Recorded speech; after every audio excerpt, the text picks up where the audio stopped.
संजय जी और आप सभी को दीपावली की बहुत बहुत शुभकामनाएं। आज एक महत्वपूर्ण खबर सभी टीवी चैनलों के माध्यम से हमने देखा है और ये महत्वपूर्ण खबर है कि दीपावली के इस शुभ अवसर पर भ्रष्टाचार के ऊपर फिर से एक बार कुठाराघात हुआ है। और हमने देखा है न्यूज़ के माध्यम से कि मिनिस्ट्री ऑफ होम अफेयर्स जो है, राजीव गांधी फाउंडेशन RGF और Rajiv Gandhi charitable trust RGCT, ये जो दो NGO थे गांधी परिवार के, जिसकी चेयरपर्सन खुद सोनिया गांधी जी स्वयं थी, इन दोनों के ऊपर प्रतिबंध लगाने का काम MHA ने किया है। प्रतिबंध FCRA foreign contribution regulatory act के अंतर्गत, जो 2002 में एक्ट बना था, उस एक्ट के अंतर्गत ये कार्यवाही हुई है। और जो कुछ भी मैं आज बताने वाला हूं, जैसा कि आपको विदित है, सरकार और पार्टी अलग अलग यूनिट होती है, सरकार पार्टी को ब्रीफ नहीं करती है, इसलिए जो कुछ भी मैं बताने वाला हूं ये पब्लिक डोमेन में है और उन्हीं विषय को मैं आपके सम्मुख प्रतिपादित करने वाला हूं। हम सब ने देखा था कि राजीव गांधी फाउंडेशन को लेकर किस प्रकार से बहुत सारे एलिगेशंस पब्लिक डोमेन में आए थे, बहुत सारे खुलासे हुए थे। और 2020 में किस प्रकार MHA ने एक इंटर मिनिस्ट्रियल कमिटी की भी जो है वो गठन किया था जुलाई 2020 में, जिसमें ED के अफसर, CBI के अफसर मुख्यतः मनी लॉन्ड्रिंग का केस इनकम टैक्स एक्ट और FCRA के अंतर्गत ये जो गांधी परिवार का NGO है उसके विषय में छानबीन कर रहे थे। आज जब ये खबर आई है कि FCRA के अंतर्गत लाइसेंस रद्द किया गया है गांधी परिवार के इस NGO का, भारतीय जनता पार्टी और देश की जनता इसका स्वागत करती है। आप सबको जान के आश्चर्य होगा, वैसे भारतीय जनता पार्टी के यशस्वी राष्ट्रीय अध्यक्ष माननीय JP नड्डा जी ने 2020 में एक प्रेस कॉन्फ्रेंस में और एक अपने भाषण में भी ये उजागर किया था कि किस प्रकार ये जो राजीव गांधी फाउंडेशन है, जिसकी चेयरपर्सन स्वयं सोनिया गांधी है और जिसके ट्रस्टी राहुल गांधी और प्रियंका वाड्रा हैं, किस प्रकार से एक बार नहीं, दो बार नहीं, मगर तीन बार चाइना के कम्युनिस्ट पार्टी और चाइना की एम्बेसी से RGF ने डोनेशन लिया था। ये सारा कच्चा चिट्ठा आपके सामने उस समय भी रखा गया था, मैं दोबारा आपके सामने रख रहा हूं। Partner organisations and donor year 2005 to 2006 ये राजीव गांधी फाउंडेशन का है। इसमें आप देख सकते हैं जो डोनर्स लिस्ट है उसमें government of people's republic of China, government of people's republic of China. आप जरा सोच के देखिए, UPA की सरकार चल रही है, केंद्र में सरकार को रिमोट कंट्रोल से सोनिया जी और राहुल जी कंट्रोल करते हैं और चलाते हैं। रिमोट कंट्रोल की चेयरपर्सन भी सोनिया गांधी है सरकार की, और वहां जो राजीव गांधी फाउंडेशन है उसके भी चेयरपर्सन सोनिया गांधी है। और किस प्रकार से सोनिया गांधी जी जिस राजीव गांधी फाउंडेशन की चेयरपर्सन है उसमें करोड़ों रुपए चीन की सरकार से बतौर डोनेशन सोनिया गांधी ले रही हैं। और केवल चीन की सरकार से ही नहीं, ये डोनेशन एम्बेसी ऑफ चाइना से भी लिया गया था। ये अपने आप में बहुत घृणित विषय है।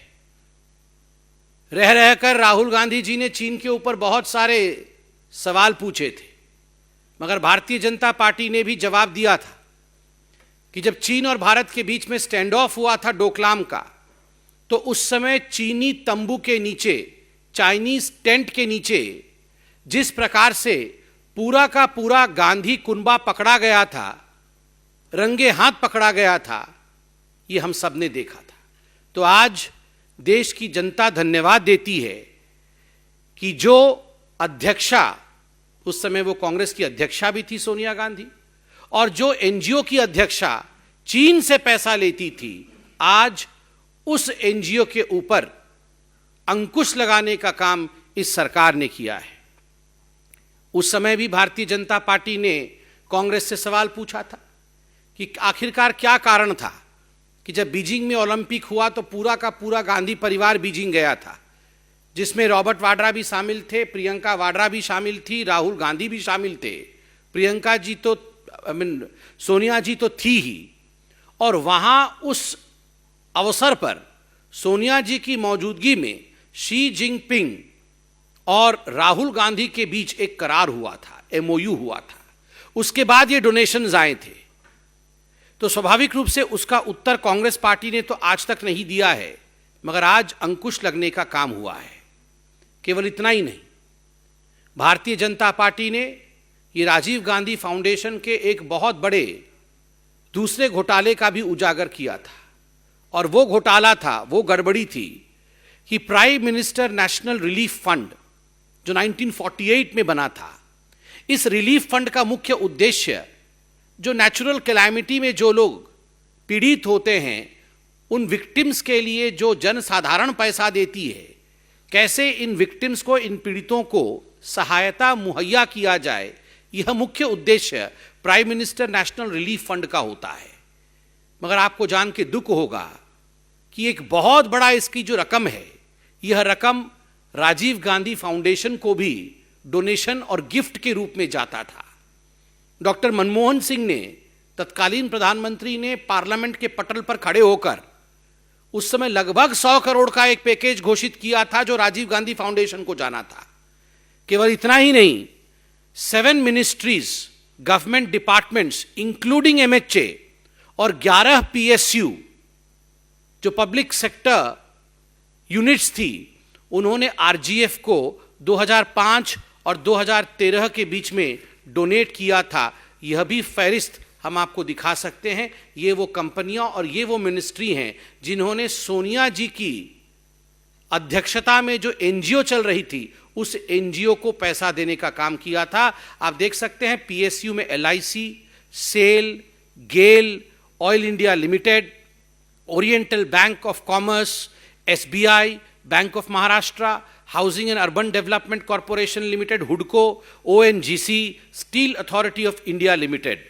और जहां तक गवर्नमेंट डिपार्टमेंट्स और मिनिस्ट्रीज का सवाल है, ministry of home affairs, directorate of adult education, ministry of human resource, ministry of health and family welfare, ministry of environment and forest, ministry of small scale industries, national self employment mission, a project by the Ministry of Rural Development, और सबला by Ministry of Women and Child Development। ये सारे ministries ने donate किया हुआ है पैसा। और prime minister national relief fund का 2007 और 8 का डोनर लिस्ट में भी आप आरजीएफ में नाम देख सकते हैं, प्राइम मिनिस्टर रिलीफ फंड का। केवल इतना ही नहीं, इसके साथ साथ आपको याद होगा कि भारतीय जनता पार्टी ने विगत दिनों में प्रेस कॉन्फ्रेंस के माध्यम से खुलासा किया था कि किस प्रकार से जिन लोगों ने गलत गतिविधि करके, भ्रष्टाचार करके करोड़ों खरबों रुपए कमाए, ऐसे लोगों से भी पैसा उगाही करने का काम एनजीओ राजीव गांधी फाउंडेशन ने किया था, जिनमें मुख्यतः जाकिर नायक और जाकिर नायक की जो संस्था थी इस्लामिक रिसर्च फाउंडेशन, उससे भी मोटा रकम लेने का काम किया था। 50 लाख से अधिक रुपए लिए थे। ये तो शुक्र है कि भारतीय जनता पार्टी और देश की जनता ने इसका खुलासा किया और उसका नतीजा हुआ कि कांग्रेस पार्टी रंगे हाथ पकड़ी गई। चाहे मेहुल चोकसी हो, चाहे राणा कपूर हो, चाहे एनएसईएल जो स्कैम हुआ था जिसमें करोड़ों खरबों रुपए का घोटाला हुआ था, एनएसईएल स्कैम के भी प्रणेताओं से पैसा लेने का काम राजीव गांधी फाउंडेशन ने किया है। आज भारतीय जनता पार्टी उन तमाम इन्वेस्टिगेटिव एजेंसीज का धन्यवाद करती है कि इस प्रकार के काम करने वालों के ऊपर पूरे भारतवर्ष में कानून के अंतर्गत जो हिंदुस्तान का संविधान कहता है, whatever the constitution of the country says, उसके अंतर्गत कार्यवाही होना बहुत उचित था और ये कार्यवाही हुई है। ये अपने आप में बहुत बड़ी बात है, क्योंकि जिस समय यूपीए का शासन था, किसी में हिम्मत नहीं थी कि जाकिर नाइक से और चाइना की सरकार से पैसे लेने वाले एनजीओ के ऊपर कार्यवाही कर सके, क्योंकि चित भी मेरी पट भी मेरा। यहां भी सोनिया, वहां भी सोनिया। याद करिए, सरकार भी सोनिया गांधी चलाती थी, Rajiv Gandhi foundation, Rajiv Gandhi charitable trust और यहां तक कि नेशनल हेराल्ड भी यही लोग चलाते थे। हर तरफ, अत्र तत्र सर्वत्र, जहां जहां भ्रष्टाचार, वहीं वहीं भ्रष्ट परिवार। जहां जहां भ्रष्टाचार है, वहीं वहीं भ्रष्ट परिवार है। इसलिए अंत में मैं इतना ही कहूंगा कि ये जो डायनास्ट्स हैं, as far as the dynasts are concerned, they always enjoyed working without any responsibility. They had no accountability, they had no responsibility, but they enjoyed the perks. And the most important example of this is working through various NGOs which had nothing to reply to the government. The government was supporting these NGOs, paying for these NGOs, while the ones who were enjoying were the dynasts, the Gandhi family. Similarly, the National Advisory Council, an extra constitutional body, was running the government. सरकार और अपने लिए जिस प्रकार ये extra constitutional bodies Gandhi परिवार ने बनाया था, आज उसका पर्दाफाश हुआ है, आज उसका खुलासा हुआ है। धन्यवाद। कोई प्रश्न हो तो संजय जी।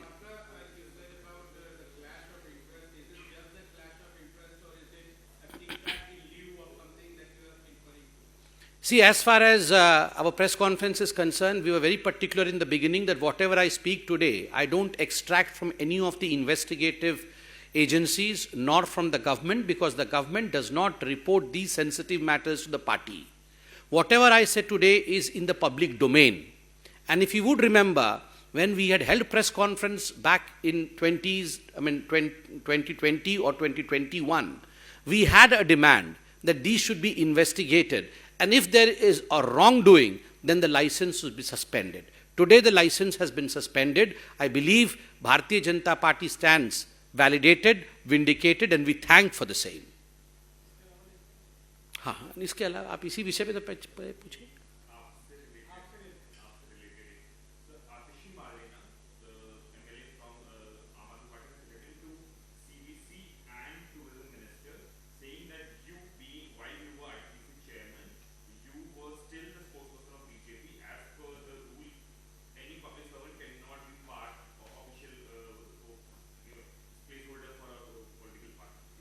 सो उसका जो रिप्लाई आएगा उसको रिप्लाई मिल जाएगा। मैं तो रिप्लाई नहीं दूंगा, रिप्लाई तो चिट्ठी में आएगा।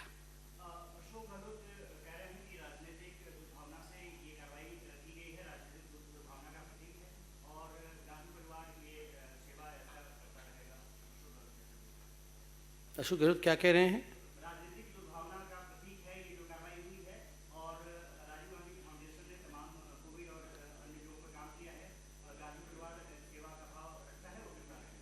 चलिए, अशोक गहलोत जी बहुत दिन के बाद गांधी परिवार के समर्थन में बाहर निकले हैं। इससे पीछे तो वो गांधी परिवार के लिए जिस प्रकार का षड्यंत्र कर रहे थे और उसका नतीजा क्या रहा है वह भी हम सब ने देखा है।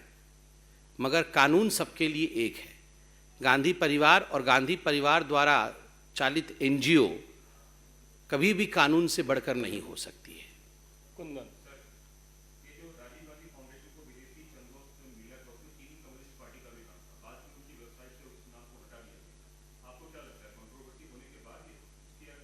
पैचवर्क किया गया होगा, रफू करने की कोशिश की गई होगी, मगर रफू काम ना आया।